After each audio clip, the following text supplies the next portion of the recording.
Buenos días, familia. Bueno, en la noche de ayer, después de tanto para adelante, para atrás, para la izquierda, para la derecha, fue aprobado por gran unanimidad, no poquita, pero muchos votos a favor.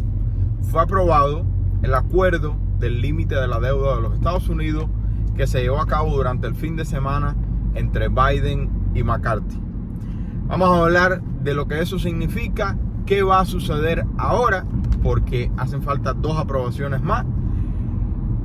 Y por supuesto, prevenir la peor degradación crediticia de los Estados Unidos desde el 2011.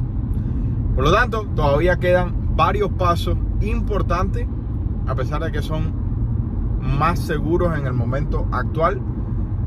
Pero quiero explicarte qué es lo que sucede ahora. Lo único que te pido es, por tenerte al día con la economía y con el mercado inmobiliario, es que me regales un like, te suscribas al canal y compartas con alguien que crees que le puede servir.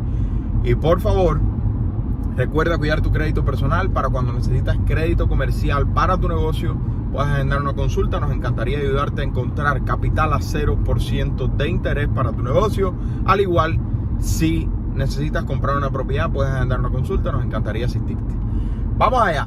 Bueno, el límite de la deuda de los Estados Unidos acaba de ser llevado en un acuerdo aprobado entre Biden y McCarthy, pasando la Cámara de Representantes 314 contra 117. O sea, casi 3 veces más la cantidad de votos a favor que votos en contra. Por lo tanto, no es ni siquiera una discusión el hecho de que pasó el acuerdo sin problema. En los republicanos estuvo un poco más cerrada. Los republicanos fue 149 contra 71. Los demócratas 165 contra 46. Pero ambos partidos por mayoría aprobaron el acuerdo. Entonces dice McCarthy que acaban de hacer historia. Acaban de hacer el mayor recorte de gasto de gobierno en la historia de los Estados Unidos, con un total de 2.1 trillón de dólares. Y eso, por supuesto, va a depender de cómo tú lo quieras ver. Tienes razón, pero también recuerda que es durante toda una década, lo cual vamos a llegar en otro video, porque no es tan bonito como lo pintan.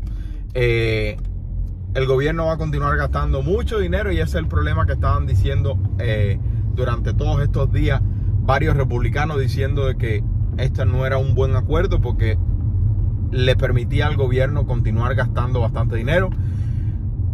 Creo que el mayor beneficio, los 2 mayores beneficios que salieron en y vamos a hablar de un poco de general, pero los 2 mayores beneficios que han salido de este acuerdo, en mi opinión, es el recorte de presupuesto del IRS.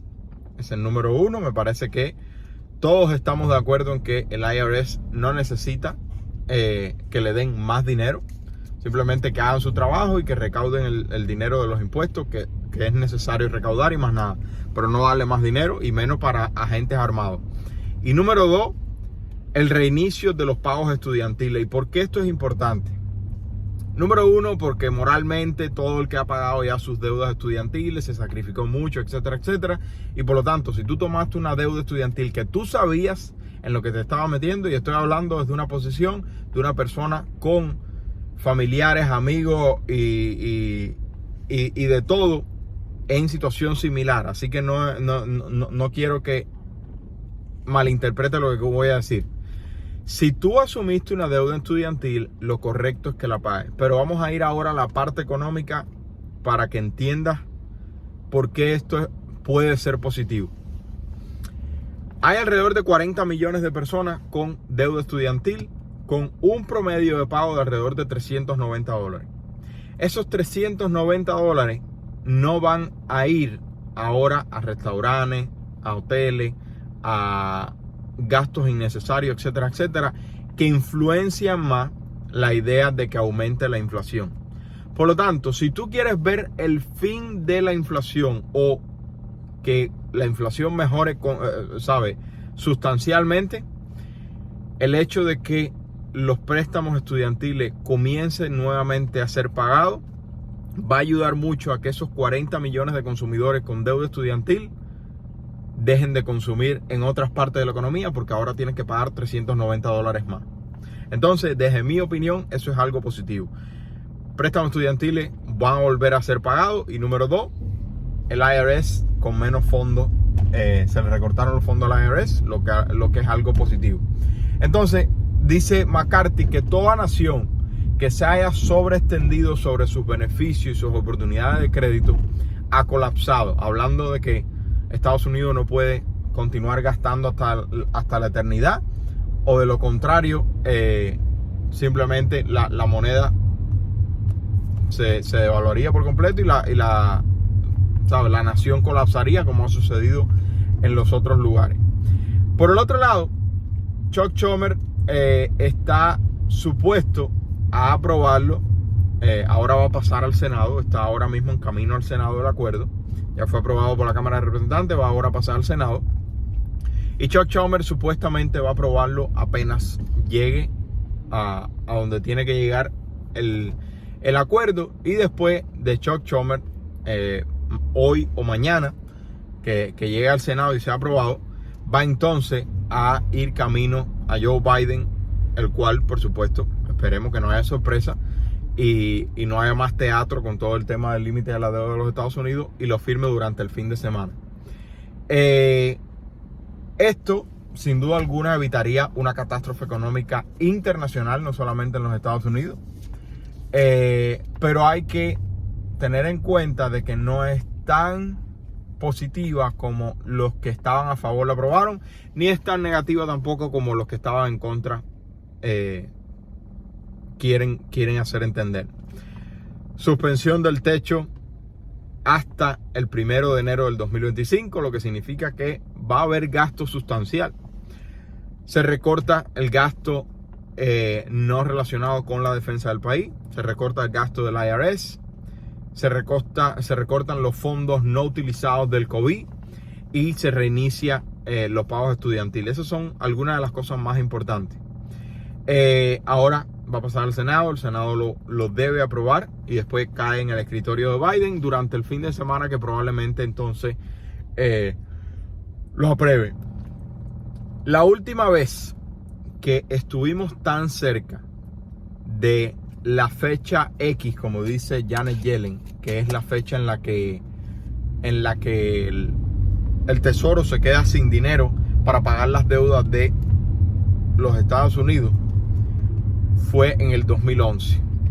Desde ese momento no habíamos estado tan cerca en la posible catástrofe de un fallo de pago de las deudas de los Estados Unidos. Moraleja del asunto, acabamos de evitar una bala pesada, pero como bien sabemos, la burocracia no es solamente un problema de nuestro país, es un problema también aquí en los Estados Unidos. Pero gracias a Dios, ya parece que va a terminarse ese proceso. Vamos a ver si en el fin de semana es finalmente terminado.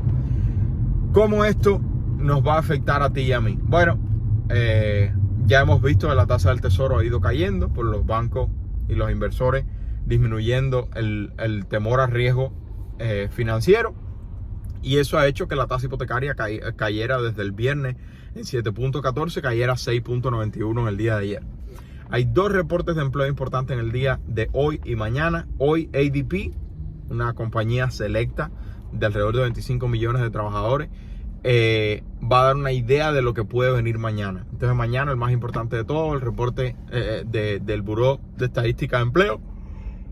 Esto de estar criando bebé no es fácil. De Estadística de Empleo, donde vamos a ver si se crearon más empleo de lo esperado o menos empleo de lo esperado. ¿Cuál es tu opinión? ¿Tú todavía ves muchos empleos disponibles? ¿Ves muchos trabajos, muchas compañías contratando? ¿O ya estás viendo menos? ¿O estás viendo más despidos? Los despidos se han calmado, por lo menos en las noticias. Vamos a ver cómo continúa la situación. Pero nada de esto puede darte oportunidades si no estás preparado. Así que sigue los 7 pasos, y de los 7, si necesitas crédito comercial a 0% o comprar una propiedad que genere ingresos, puedes agendar una consulta. Se le quiere, familia. Que tengan un bendecido día. Bye bye.